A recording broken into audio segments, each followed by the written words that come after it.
Bem, pessoal, vamos de BTC no fim de tarde aí no Brasil. Aqui na Espanha já são 20 horas e 57 minutos desse sábado, 26 de março de 2022. No Brasil, 16 horas e 57 minutos. A BTC segue acumulando forte. A gente agora está sentindo a resistência imposta por esses dois topos aqui. O topo de 9 de fevereiro, que ficou na memória do mercado e coincide com o centro gravitacional da nuvem visitado pela última vez. E esse topo aqui de 2 de março, que também ficou na memória do mercado, é justamente essa camada que a gente está tentando superar, que foi uma resistência num passado recente, foi um suporte também num passado recente. Em dezembro de 2021, a gente visitou essa camada de 44, 45 mil dólares antes de protagonizar a mega queda que levou a BTC para o fundo em 32.917, alcançado no dia 24 de janeiro.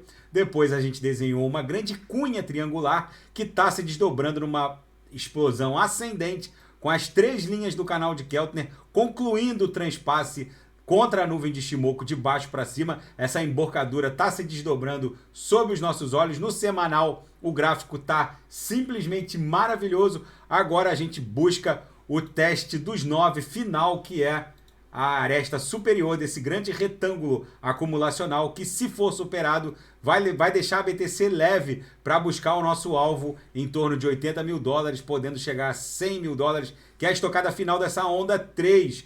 É óbvio que a gente deve encontrar um pullbackzinho aqui em 52, 53 mil dólares, que foi essa camada congestional aqui. Vamos voltar ali para o diário. Foi justamente essa camada congestional aqui, ó, em 52, 53 mil, que deixou esses dois topozinhos aqui, que deve formar aqui um pullbackzinho, mas nada que a BTC não possa superar e se desdobrar nessa mega pernada impulsiva. E os fatos decorrentes dessa hecatombe geopolítica não param de turbinar e aumentar a pressão de acumulação da BTC, que quanto mais tempo demorar para se livrar desse retângulo acumulacional, mais longe ela vai. Eu já reportei isso aqui no canal. O Joe Biden agora condena o Putin, dizendo que ele não pode permanecer no poder. O Joe Biden, às vezes, me lembra uma criança irritada que parece que está perdendo o seu brinquedo, que é a hegemonia do dólar norte-americano, com esse status privilegiadíssimo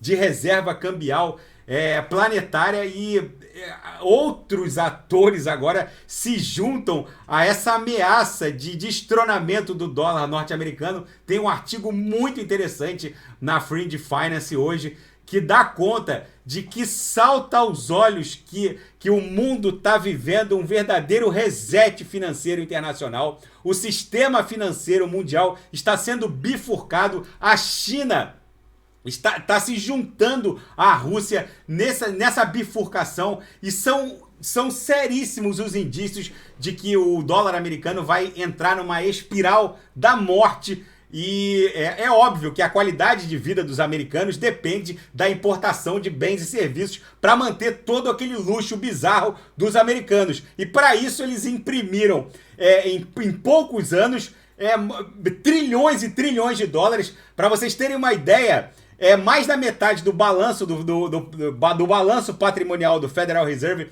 foi impresso desde a crise foi criado de forma totalmente artificial desde a crise do subprime em 2008 até a presente data. Ou seja, não existe nada que se compare ao balanço patrimonial do Banco Central norte-americano. É o maior balanço patrimonial de um banco central na história da humanidade.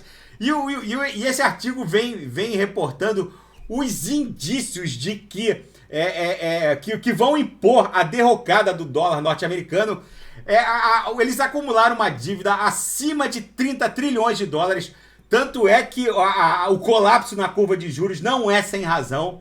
Eles são dependentes de outros países, isso ficou provado na crise pandêmica. Eles dependem da importação de bens e serviços de outros países, e a única contrapartida que eles ofereciam ao mundo era uma impressão desenfreada de dólar, e isso está em vias de terminar. A administração Joe Biden, ela parece que fecha os olhos para a necessidade de estimular a produção de commodities dentro do próprio território americano, o que inclui o Alasca. A administração Biden vem criando dificuldades recorrentes para a exploração de petróleo no Golfo do México, no Alasca. Isso vai criar um coquetel bizarro que vai jogar os Estados Unidos numa mega recessão. Todos os indicadores estão dando conta disso. A inflação nos Estados Unidos está batendo recordes sucessivos, mesmo após o fim das restrições pandêmicas. Os Estados Unidos vêm registrando recordes sucessivos de pressão inflacionária, não só por causa dessa mega crise que foi o bloqueio do óleo e do petróleo russo, que acabou encarecendo os insumos de praticamente todos os produtos. O mundo agora está em vias de presenciar uma mega inflação em termos de custo de vida para a classe média e média baixa. A gente subestimar o poder destruidor que a inflação impõe ao setor mais vulnerável da sociedade, principalmente nos Estados Unidos, onde já há estados como a Flórida, em que o custo de vida praticamente dobrou. Gente, os Estados Unidos, eles estão na beira de um abismo. E agora, mais um ator internacional importantíssimo, que é responsável pela produção de 1/4 de todo o petróleo mundial, a Arábia Saudita, e o seu príncipe herdeiro Mohammed bin Salman, mais conhecido como MBS, está pendendo para o lado russo. Não é novidade para ninguém a relação do Mohammed bin Salman com o Vladimir Putin, é de uma mega proximidade. É só ver o que acontece quando os dois se encontram. É uma nação de importância econômica vital, e ele está meio que abraçando a ideia de aceitar yuan em contrapartida a fornecimento de petróleo para a China. Agora, eu analisando toda esse imbróglio geopolítico em que o mundo se encontra e refletindo sobre quem poderia herdar, suceder a hegemonia econômica global no planeta, e vendo esse gráfico aqui, em que a Holanda, que dominou as rotas navais transcontinentais, foi num passado a mega potência hegemônica do planeta, depois a Inglaterra com a primeira e segunda revolução industrial, e depois os Estados Unidos com a terceira revolução industrial técnico-científica. Eu estava refletindo e lendo muito sobre isso. Num mundo absolutamente interconectado e com esse nível de informação disponível de forma instantânea para todos, e a internet, que foi o fiel da balança e vai imprimir a cara do mundo nesse novo século, nesse novo milênio, eu tenho para mim que dificilmente o mundo entregaria esse privilégio de impressão da reserva cambial global para um ente como foi no passado para a Holanda, para a Inglaterra, no caso da Libra, enquanto ela foi a grande potência hegemônica na primeira e segunda revolução industrial, para os Estados Unidos na terceira revolução industrial, principalmente após a Segunda Guerra Mundial, após Bretton Woods. E agora eu tenho para mim que é muito mais provável que essa reserva cambial planetária vai assumir características de uma reserva descentralizada. Então, por tudo isso, eu acho difícil que o mundo eventualmente entregue para uma ditadura chinesa, ou para uma ditadura russa, ou para qualquer ente, por mais democrata que seja, que a gente sabe que as democracias elas são complicadas, porque a ascensão ao poder depende de inúmeros fatores.